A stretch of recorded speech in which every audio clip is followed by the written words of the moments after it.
Allahumma shalli ala Sayyidina Muhammad wa ala ali Sayyidina Muhammad.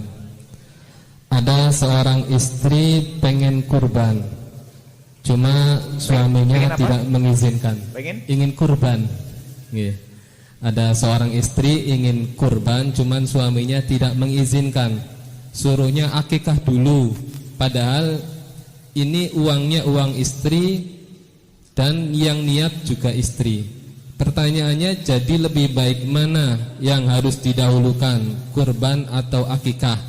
Karena kalau ada di sini akikah anak laki-laki itu harus 2 langsung, tidak boleh 1, sedangkan mampunya 1.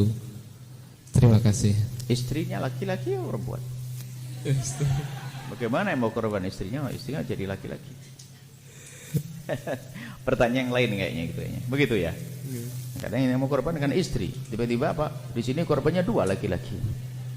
Baik, otomatis mungkin anaknya laki-laki juga ya. Istrinya punya anak laki-laki. Anak laki. Baik. Jadi begini, korban, kalau pertanyaannya seperti ini tadi, punya anak. Kalau ada seorang punya anak, kemudian di hari raya korban, baru sah pertanyaannya, mana yang lebih tepat? Saya akikah buat anak saya atau saya korban untuk saya?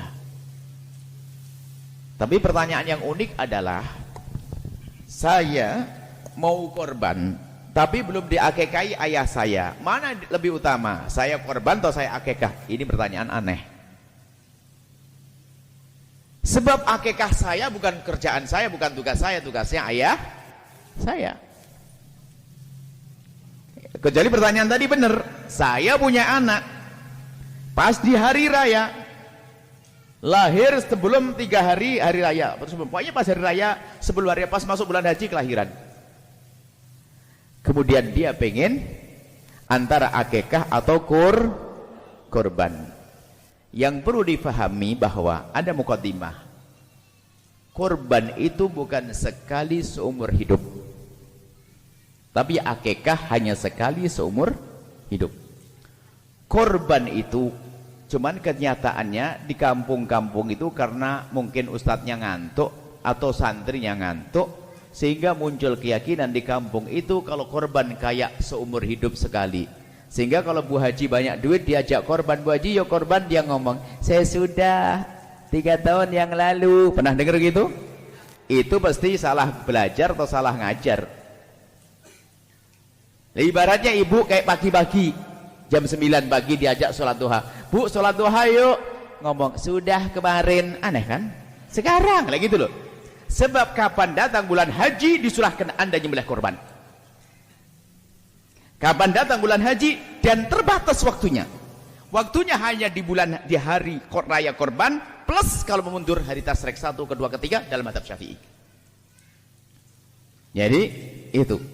Maka jika punya anak di bulan haji, kemudian punya kambing cuma 1, antara akikah atau korban, tinggal berpikir, korban kalau sudah hari tasrek selesai bisa tidak diundur?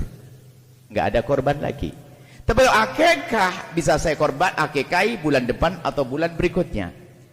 Akikah bisa mundur, boleh sebulan yang akan datang, 2 bulan, 3 bulan, 4 bulan dan sebagainya. Kan begitu. Dan menyembelih korban di sini sangat dikukuhkan. Maka kalau memang dengan penuh kesadaran, tinggal berpikir begini, ini kan bulan hari raya korban ya, saya akan menyembelih korban saja. Cuma nanti Imam Romli dalam mazhab Imam Syafi'i mengatakan sembelih korban sekaligus bersenang-senang untuk anak, kayak menggabungkan begitu. Itu adalah pendapat juga dalam mazhab kita Imam Syafi'i, menyembelih korban sekalian untuk dimasak ya sambil syukuran anak. Ini penggabungan. Cuman kalau ini pendapat disebarkan jadi pelit semuanya nanti. Gabungan antara akikah dengan korban. Jadi sebetulnya nggak usah ribut. Yang demikian itu, korban pun juga hukumnya sunnah, akikah juga hukumnya sunnah. Cuman kalau mau tenang ya korban saja, tidak ada masalah. Kemudian setelah itu dagingnya untuk bersenang-senang sambil apa? Ya, kemudian nanti setelah bulan depan barangkali punya kambing, lalu dinyembelih akikah seperti itu. Kemudian pertanyaannya, kan kalau laki-laki kan 2, saya punyanya hanya 1. Siapa yang mengatakan harus langsung 2? 1 dulu bulan ini, bulan depan 1 lagi juga boleh kok. Yang nggak boleh separuh hari ini, separuh bulan depan. Gimana caranya? Jadi dalam beribadah, bahkan kalau nggak punya 2, 1 juga boleh. Oh, nggak punya 2 kok, 1 boleh. Tinggal nanti kalau dapat duit lagi ditambah 1 lagi. Jadi kesalahpahaman itu kadang-kadang menjadikan orang beribadah repot. Saya punya 1, aduh nggak bisa akikah, nangis. Ya sayang, nggak nyembelih padahal kambingnya gede. Sembelih cepet tuh syukuran. Ini gara-gara salah paham tuh bahaya juga. Boleh 1-1 nyicil. Ya Allah, sekarang punyanya 1. Mumpung ini baru kelahiran, masih ada bibi ponakan, padahal datang sebelah kambing, selesai. 1-nya gimana? Ntar bulan depan barangkali. Bulan depan belumnya, tahun depan. Tahun depan adiknya keluar lagi. Ya alhamdulillah, kan begitu ya. Karena akikah hukumnya kalau semua orang bayi itu adalah digadekan dengan akikahnya. Kalau ada akikah ada ini belajarnya bukan begitu. Tidak wajib. Maka riwayat semacam itu tidak boleh menjadikan ancaman. Kalau tidak diakikahi, anakmu tidak bisa menolong dan sebagainya. Dari mana itu? Ini kan belajar ilmu kan penting. Oh, tidak wajib kok jadi ngancam begitu. Kan serem banget. Anakku tidak bisa nolong saya. Karena saya tidak akikah. Wah, selagi tidak haram, tidak akan punya akibat busuk, tidak punya akibat buruk. Ini kan masalah pemahaman. Memang itu ada. Setiap bayi yang lahir itu akan digadekan dengan akikahnya. Kalau diakikahi, nah ini kan menjadi penafsiran-penafsiran yang sangat jauh dengan hukum yang jelas. Hukumnya akikah sunnah. Kalau tidak mengakikahi tidak dosa. Anaknya bisa doain, nyampe. Jadi jangan salah paham masalah ini, masalah ilmu. Itu seperti itu. Ada orang akikah bisa langsung 8, anaknya Pak kembar 4, bagus.